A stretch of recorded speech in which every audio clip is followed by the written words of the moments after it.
So today we will start our first chapter, Basic of Maintenance and Repairs, under the subject of Maintenance and Repairs of Structure, MRS. Overall weightage 6 to 8 marks आहे the first chapter.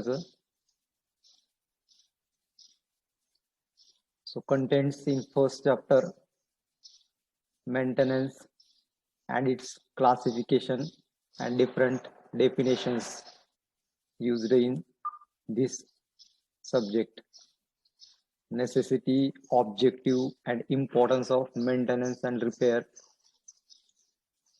factors affecting of maintenance and repair, advantages and limitations of maintenance and repair, and approach of effective management for maintenance and repair, and lastly detailed classification regarding maintenance.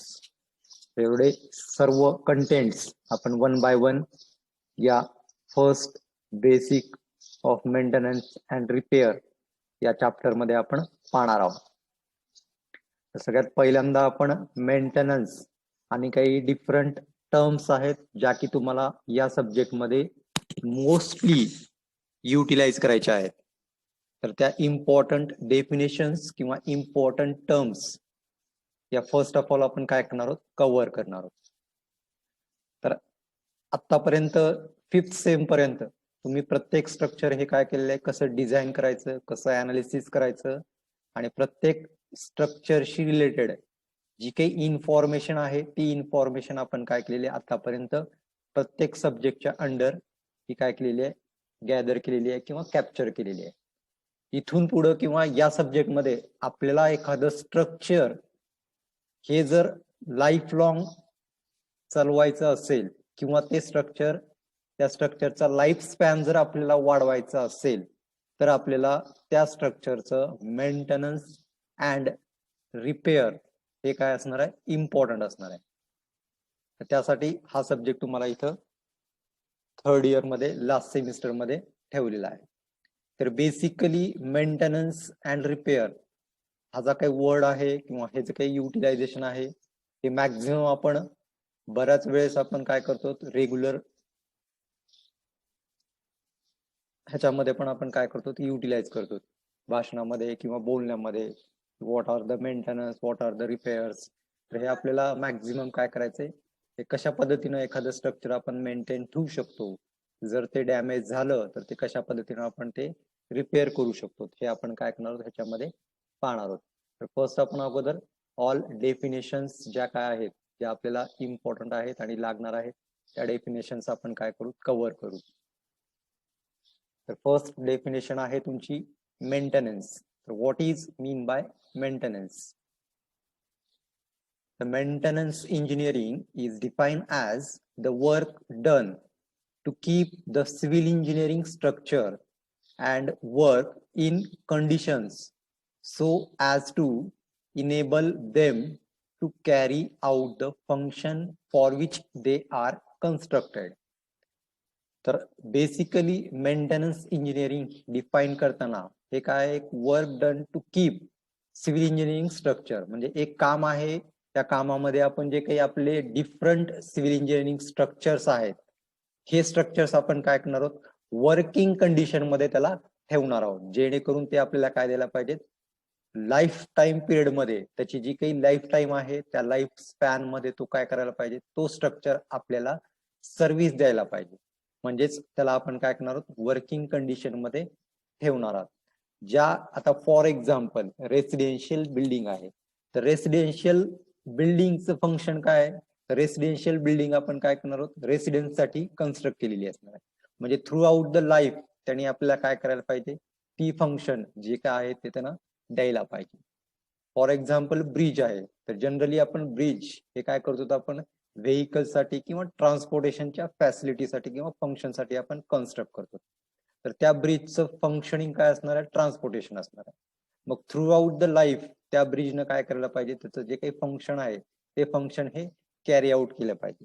Basically ज्यावेळेस आपण design करतो ते एखादं structure, तर एखादं structure design करताना आपण 50 years, 75 years किंवा 100 इयर्स, या कुठल्याही एका लाईफ स्पॅनसाठी आपण ते काय करतो, कन्स्ट्रक्ट करतो. मग असे जे काही 50 इयर्स, 75 इयर्स किंवा 100 इयर्स, ते जर स्ट्रक्चर वर्किंग कंडिशन मध्ये तुम्हाला जर पाहिजे असेल तर तुम्हाला काय करावं लागेल, मेंटेनन्स जे आहे त्या स्ट्रक्चरचं कंटिन्युएशन मध्ये ठेवावं लागेल.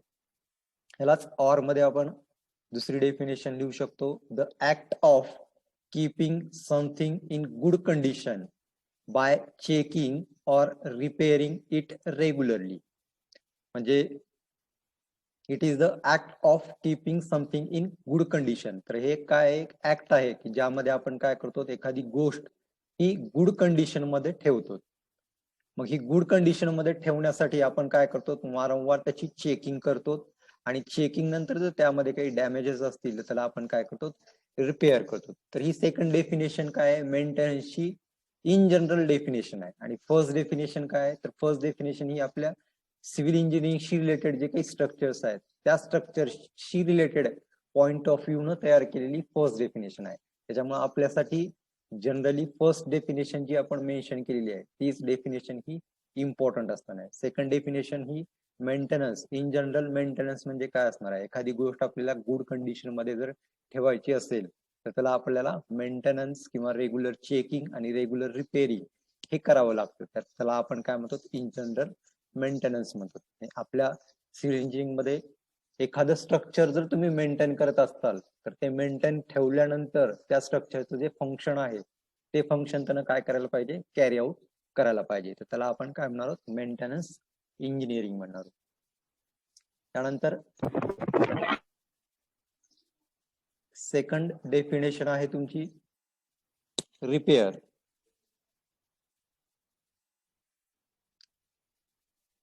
Repair is the process of restoring something that is damaged or deteriorated or broken to good condition.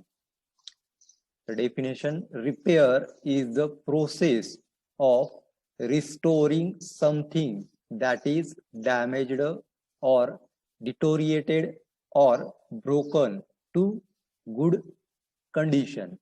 तर रिपेअर म्हणजे काय असणार आहे, it is the process of restoring something. म्हणजे एखादी गोष्ट जर बिघडलेली असेल किंवा डॅमेज झालेली असेल किंवा डिटोरिएट झालेली असेल किंवा ब्रोक झालेली असेल किंवा ब्रेक झालेली असेल, तर असे जे काही स्ट्रक्चर्स आहेत त्याला आपण रिस्टोर करण्याची जी काही प्रोसिजर असते त्या प्रोसिजरला आपण काय म्हणणार, रिपेअर म्हणणार आहोत. तर यामध्ये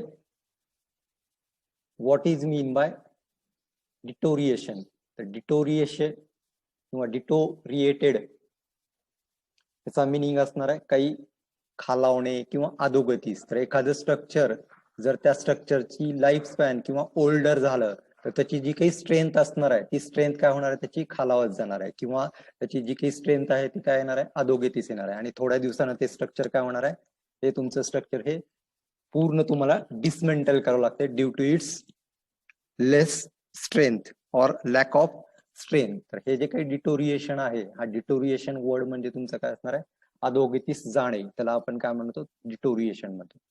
त्यानंतर it may be modification of damaged structure. It includes reconstruction, repairing of cracks, repairing of electrical work, repairing of plumbing work, etc. It does not cover the strength aspect of structure. म्हणजे ज्यावेळेस आपण एखादं structure हे repair करतो तर त्या repairing मध्ये आपण काय काय करू शकतो, तर मॉडिफिकेशन ऑफ डॅमेज्ड स्ट्रक्चर. म्हणजे एखादा पार्ट जर डॅमेज झालेला असेल त्याला आपण मॉडिफिकेशन करतो. मॉडिफिकेशन करताना आपण काय काय युटिलाइज करू शकतो, एखादं कंपोनंट किंवा एखादा कंपोनंट आपण रिकन्स्ट्रक्ट ही करू शकतो. किंवा जर वॉल असेल, स्लॅब असेल तर ह्याच्यामध्ये जे काही क्रॅक्स जाणार आहेत त्या क्रॅक्स आपण काय करू शकतो, रिपेअर करू शकतो. इन जनरल हे रिपेअरिंग ऑफ क्रॅक्स. तर ज्यावेळेस आपण पेंटिंग करतो तर पेंटिंग करताना आपण काय करतो, एक व्हाईट पुट्टी आपण युटिलाइज करतो आणि ते क्रॅक्स जे काय आहेत ते क्रॅक्स आपण त्या पुट्टीच्या माध्यमातून आपण काय करतो, फिल आउट करतो. तर ही एक सिंपल टेक्निक आहे रिपेअरिंग ऑफ क्रॅक्सची. त्यानंतर daily repairing of electrical work असेल, त्यानंतर रिपेअरिंग ऑफ प्लंबिंग वर्क असेल. तर अशा ज्या काही गोष्टी आहेत त्या सर्व गोष्टी आपण काय करतो अंडर द रिपेअर मध्ये आपण त्या काय करतो त्या स्ट्रक्चरच्या बाबतीत त्या नीट करतो किंवा वर्किंग मध्ये त्याला आणतो. तर बेसिकली ज्यावेळेस तुम्ही एखादं स्ट्रक्चर रिपेअर करताल तर रिपेअर केलं म्हणजे त्याची स्ट्रेंथ वाढणार आहे का? नाही. तर repairing does not cover the strength aspect. म्हणजे ज्यावेळेस तुम्ही रिपेअरिंग करताल तर त्या स्ट्रक्चरच्या रिपेअरिंग त्या स्ट्रेंथ वरती कसलाही इफेक्ट होणार नाही. जर एखाद्या स्ट्रक्चरची तुम्हाला स्ट्रेंथ वाढवायची असेल तर त्यासाठी तुम्हाला काय करावं लागेल, वेगळी जी काही मेथोडॉलॉजी आहे ती मेथोडॉलॉजी तिथं तुम्हाला काय करायची युटिलाइज करायची आहे. म्हणजे repairing does not cover the strength aspect of structure. म्हणजे एखाद्या स्ट्रक्चरला तुम्ही रिपेअर केलात तर रिपेअर केल्यात ह्याचा अर्थ त्याची स्ट्रेंथ वाढणार आहे असं होणार नाही. जर तुम्हाला एखाद्या स्ट्रक्चरची स्ट्रेंथ वाढवायची असेल तर त्यासाठी वेगळी टर्म आपण काय करणार आहोत युटिलाइज करणार आहोत. तर ती टर्म पुढे आहे तीही आपण पाहणार आहोत.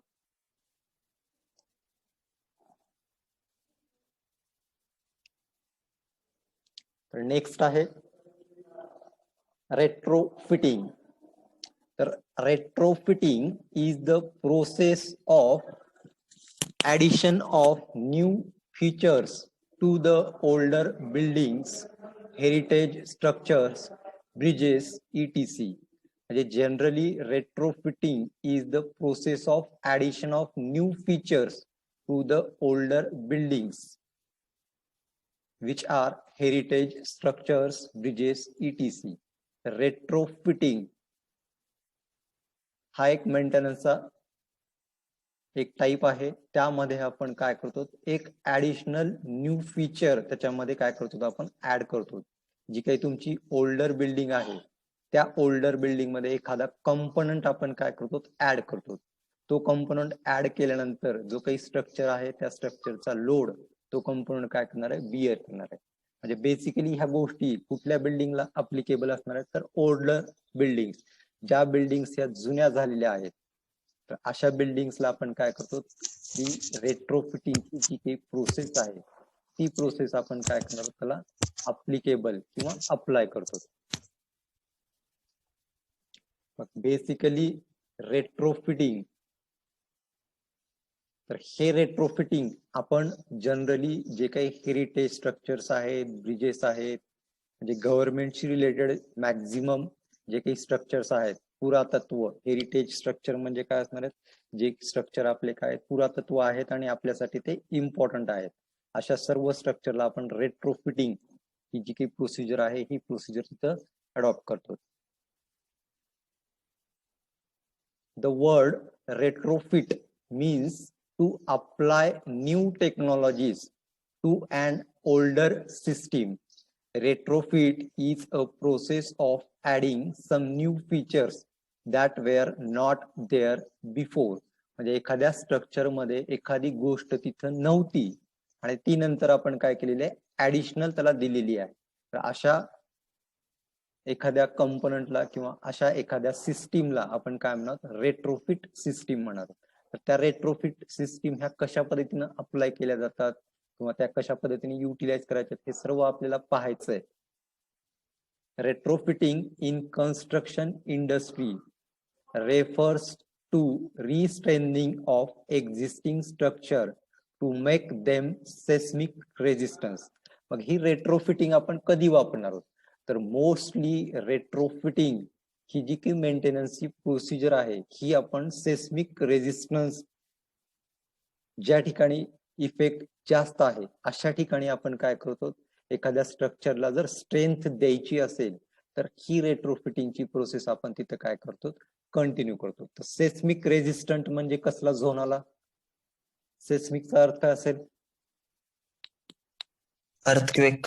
तर ज्या ठिकाणी तुमचा अर्थक्वेक झोन आहे किंवा मॅक्झिमम त्या ठिकाणी अर्थक्वेक येणार आहेत. आता बेसिकली ज्यावेळेस अर्थक्वेक हा इम्पॅक्ट करणार आहे तर अर्थक्वेक इम्पॅक्ट केल्यानंतर मॅक्झिमम कुठले स्ट्रक्चर हे कोलॅप्स होतात न्यू का ओल्डर तर मॅक्झिमम ओल्डर स्ट्रक्चर्स हे काय होतात, मॅक्झिमम हे कोलॅप्स होतात. तर अशा ओल्डर स्ट्रक्चर, जर ते older structure maximum seismic zone मध्ये असेल आणि त्याला जर सेस्मिक रेजिस्टंट बनवायचं असेल किंवा तुम्हाला त्याला जर स्ट्रॉंग बनवायचं असेल इन दॅट झोन, तर त्या सिच्युएशनला तुम्हाला काय करायचं, रेट्रोफिटिंग ही जी काही प्रोसिजर आहे, ही रेट्रोफिटिंगची प्रोसिजर तुम्हाला काय करावं लागेल, तिथं अडॉप्ट करावं लागेल. मग ऑब्विसली हे नवीन कन्स्ट्रक्शनला आपण अडॉप्ट करणार आहोत का? न्यू कन्स्ट्रक्शन डिझाईन आपण काय करणार आहोत, ते न्यू कन्स्ट्रक्शन डिझाईन करतानाच आपण सेस्मिक साठी डिझाईन करणार आहोत. त्यासाठी आपण IS कोड ही युटिलाइज करतो, लक्षात. पण जे काही ओल्डर स्ट्रक्चर आहेत, ते ओल्डर स्ट्रक्चर हे सेस्मिक साठी डिझाईन केलेले नव्हते, कारण की जुन्या काळामध्ये ही सिस्टीम किंवा हा IS कोड हा काय होत नव्हता, डिझाईन साठी प्रिपेअर नव्हता. मग त्यामुळे आपण काय केलेलं आहे, जे ओल्डर स्ट्रक्चर आहे त्या ओल्डर स्ट्रक्चरला ही प्रोसिजर आपण अडॉप्ट करतो. तर हे झालं तुमचं रेट्रोफिटिंग. तर रेट्रोफिटिंग मध्ये आपण important word, addition of some new features. Retrofitting is an economic approach to increase lifespan of an existing structure rather than redeveloping it. तर रेट्रोफिटिंग काय, एक इकॉनॉमिकल अप्रोच आहे to increase the life span of existing structure. म्हणजे एखाद्या existing स्ट्रक्चरचा जर life तुम्हाला वाढवायची असेल तर रेट्रोफिटिंग ही एक प्रोसिजर आहे, ती तुम्हाला काय इकॉनॉमिकल पडणार आहे. तर ही एक एक्झाम्पल आहे रेट्रोफिटिंगचं. तर ह्याच्यामध्ये या रेट्रोफिटिंगची मेथडॉलॉजी जी आहे, या मेथडॉलॉजीचं नाव आहे जॅकेटिंग, कॉन्क्रीट जॅकेटिंग. तर या रेट्रोफिटिंगच्या प्रोसेसमध्ये आपण काय केलेलं आहे, तर जे काही ओल्डर स्ट्रक्चर आहे किंवा कंपोनंट आहे, तर तुम्हाला रेनफोर्समेंट दिसत आहे. तर त्या रेनफोर्समेंटच्या मध्ये तुमचा कॉलम आणि बीम, जो काही ओल्डर कॉलम आणि ओल्डर बीम आहे, हा ओल्डर बीम आणि ओल्डर कॉलम ह्याला आपण काय केलेलं आहे, जॅकेटिंग दिलेलं आहे. जॅकेटिंग म्हणजे काय, कव्हर प्रोव्हाइड केलेलं आहे. हे कव्हर कशाचं आहे, सध्या मेसनरीचं आहे का, रेनफोर्समेंट. तर हे कव्हर तुमचं RCCचं आहे. तर ही जी काही रेनफोर्समेंट आहे, ही रेनफोर्समेंट आपण नंतर काय करणार आहोत, कॉन्क्रिटिंगनं फील करणार आहोत. तर आता बीम जर पाहिला तर या बीमला किती साइडनं जॅकेटिंग येत आहे, तीन साइड ना सर. तर त्याला 3 साइडनं तुमची जॅकेटिंग येत आहे. पण जर तुम्ही कॉलम पाहिला तर कॉलमला किती साइडनं जॅकेटिंग येत आहे, 4 साइड, 4 साइडनं. मग या जॅकेटिंगच्या प्रोसेसमध्ये जी काही स्ट्रेंथ आहे ती ऑब्विसली कॉलमला काय असणार आहे, जास्त येणार आहे ऍज कम्पेअर टू बीम. पण जो काही लोड आहे तो लोड टोटली तुमचा कुणाला ट्रान्सफर होतो, कॉलम आणि कॉलम थ्रू फुटिंगला. तर अशा पद्धतीनं रेट्रोफिटिंगच्या डिफरंट मेथड्स आहेत. त्या ऑल मेथड्स आपण 4th चॅप्टर मध्ये काय करणार आहोत, कन्क्लूड करणार आहोत. नेक्स्ट इम्पॉर्टंट टर्म आहे रिहॅबिलिटेशन. रिहॅबिलिटेशन म्हणजे काय असणार आहे, पुनर्वसन. It is the process of strengthening of buildings और an area to its previous condition. तर रिहॅबिलिटेशन म्हणजे काय असणार आहे, पुनर्वसन असणार आहे. तर एखाद्या बिल्डिंगच्या स्ट्रेंथला, आता for example M20 concrete grade आहे.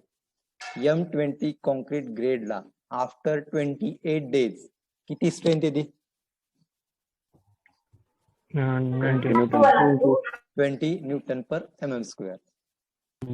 आफ्टर 50 इयर्स, 50 वर्षानंतरही त्याच्यामध्ये ती स्ट्रेंथ राहणार आहे का?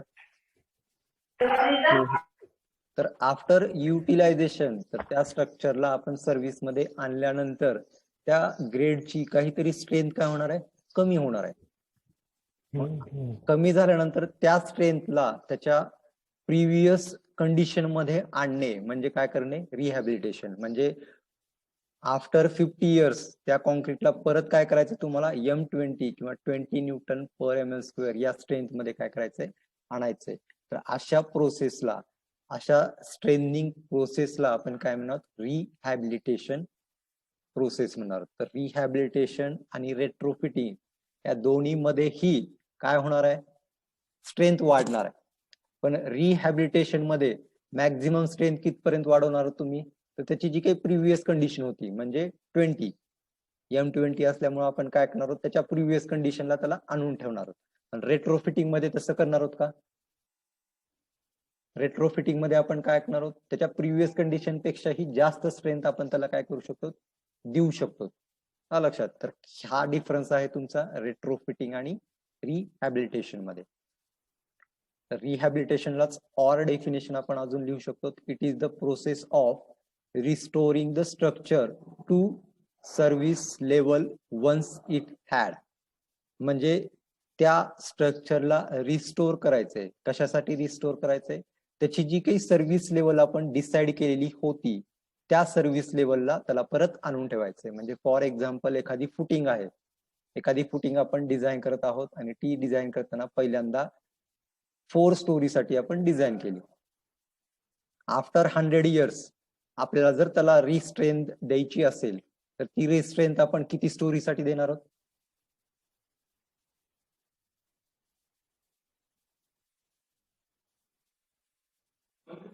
तर डिझाईन करताना आपण किती स्टोरीसाठी आपण डिझाईन केलं होतं फुटिंग, 4. मग ज्यावेळेस तुम्ही त्याला रिस्ट्रेनिंग देणार आहात त्यावेळेस त्याला सर्व्हिस किती स्टोरीची द्यायला पाहिजे, 4 स्टोरीची द्यायला पाहिजे. तर अशा पद्धतीने त्याला आपण काय म्हणणार, रिहॅबिलिटेशन किंवा पुनर्वसन.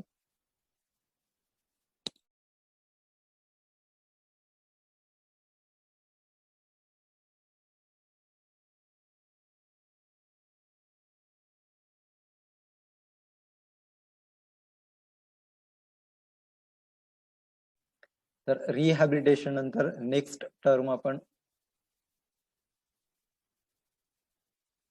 रिस्ट्रेनिंग, त्याला आपण म्हणतो पुन्हा बळकटीकरण देणे.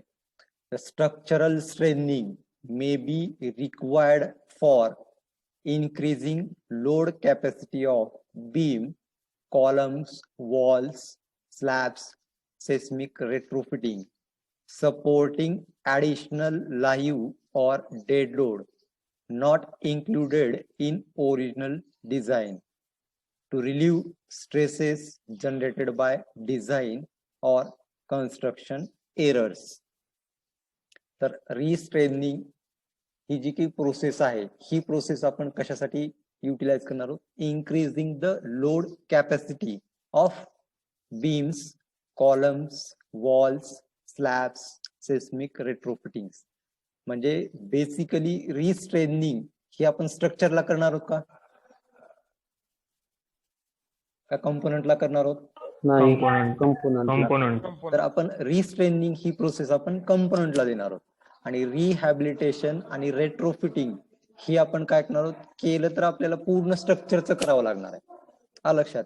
आणि रिस्ट्रेनिंग करताना आपण पर्टिक्युलरली एखादा बीम किंवा एखाद्या स्ट्रक्चर मधले ऑल बीम्स किंवा एखाद्या स्ट्रक्चर मधले ऑल कॉलम्स किंवा जर लोड बेरिंग स्ट्रक्चर असेल तर त्यामध्ये वॉल्स, स्लॅब्स ह्या सर्वांना आपण काय करणार आहोत, स्ट्रेंथ देणार आहोत. मग ही स्ट्रेंथ कशासाठी असणार आहे, to take additional live load or to take additional dead loads which not included at the time of design.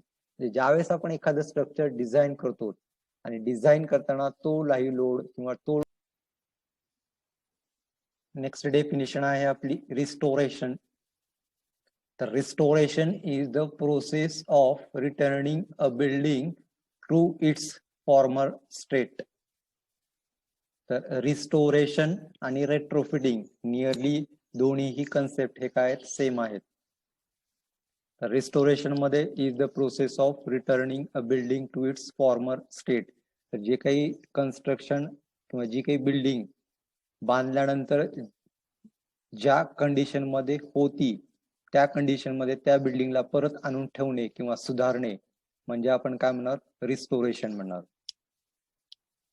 Restoration work is most commonly undertaken on historic buildings, accurately recreating its form, features, and character as it appeared at a particular time while protecting its heritage value.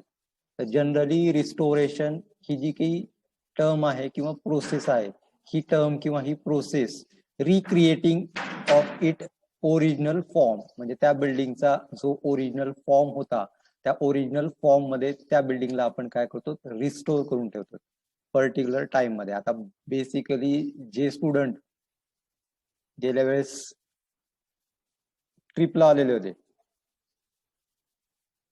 त्या स्टुडंटनी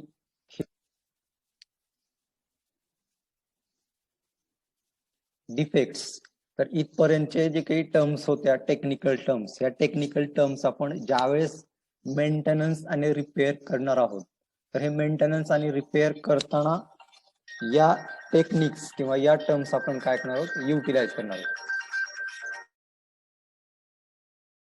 म्हणजे काय असणार आहे, defect is a building flaw or design mistake that reduces the value of the building and causes a dangerous condition.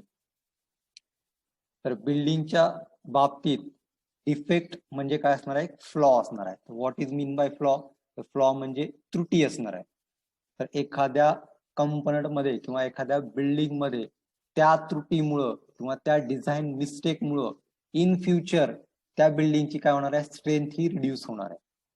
आणि ती strength जर reduce झाली तर त्या बिल्डिंगला काय असणार आहे, कॉज करणार आहे ती, म्हणजे थोडक्यात ती बिल्डिंग काय होऊ शकते, तुमची कोलॅप्स होऊ शकते. तर असे जे काही फ्लॉज झालेले आहेत किंवा डिझाईन मिस्टेक झालेले आहेत, अशा डिझाईन मिस्टेक्सला आपण काय म्हणणार आहोत, डिफेक्ट म्हणणार आहोत. डिफेक्ट म्हणजे थोडक्यात फ्लॉ असेल, आणि फ्लॉ म्हणजे त्रुटी असणार आहे, एखाद्या कन्स्ट्रक्शन मध्ये राहिलेली चूक. त्यानंतर डायस्ट्रेस हा सेकंड वर्ड आहे जो की आपल्याला मॅक्झिमम युटिलाइज करायचा आहे. It is a term used for cracks, pop-outs, decay or corrosion in the structure. तर डायस्ट्रेस ही टर्म आपण जनरली एखाद्या स्ट्रक्चर मध्ये जर क्रॅक्स जात असतील, पॉपआउट्स होत असेल, डिके होत असेल, करोजन होत असेल, तर अशा ठिकाणी आपण हा डायस्ट्रेस हा वर्ड हा आपण काय करणार, युटिलाइज करणार. तर जनरली जे काही स्ट्रक्चर मध्ये क्रॅक्स जाणार आहेत, हे cracks maximum due to stresses जाणार आहेत. मग हे स्ट्रेसेस हे डिफरंट असणार आहेत. जसे की आपण सेकंड इयर मध्ये मॉस मध्ये टॉस मध्ये डिफरंट टाइपचे स्ट्रेसेस हे पाहिलेले आहेत. टेन्साइल असेल, कॉम्प्रेसिव्ह असेल, तर असे जे काही डिफरंट क्रॅक्स आहेत, डिफरंट क्रॅक्सचं रिझन डिफरंट स्ट्रेस असणार आहे. त्यानंतर पॉपआउट्स म्हणजे काय, जनरली एखादं पेंटिंग असेल किंवा एखादं प्लास्टरिंग असेल तर प्लास्टर गळून पडणे किंवा पेंटिंग मधला काही पोर्शन हा गळून पडणे, तर अशा गोष्टींना आपण काय म्हणतो, पॉपआउट्स म्हणतो. त्यानंतर डिके और करोजन इन द स्ट्रक्चर, तर डिके म्हणजे डॅम्पनेस वगैरे जो आहे स्ट्रक्चरला येणारा, त्याला आपण डिके म्हणणार. तर अशा ज्या काही डिफरंट समस्या तुमच्या स्ट्रक्चर मध्ये येणार आहेत, त्या सर्वांना मिळून एक वर्ड आपण काय केलेला आहे, डायस्ट्रेस हा वर्ड युटिलाइज केलेला आहे. It is the indicator of defects और डॅमेजेस इन द स्ट्रक्चर, म्हणजे त्या स्ट्रक्चर किंवा ते स्ट्रक्चर तुमचं डॅमेज व्हायला स्टार्ट झालेलं आहे ह्याचं इंडिकेशन म्हणजे काय असणार आहे, डायस्ट्रेस असणार. हा लक्षात. डिके म्हणजे एखादं स्ट्रक्चर किंवा एखादा कंपोनंट कमजोर होणे, त्याला आपण काय म्हणणार, डिके म्हणणार. आणि लास्ट डेफिनेशन आहे deterioration. The structural deterioration is defined as any change to the material properties or the geometric properties affecting the structural performance. The structural performance is nothing but capacity of that component. तर पहिले दोन words defect आणि डायस्ट्रेस हे काय स्ट्रक्चरशी related आहेत किंवा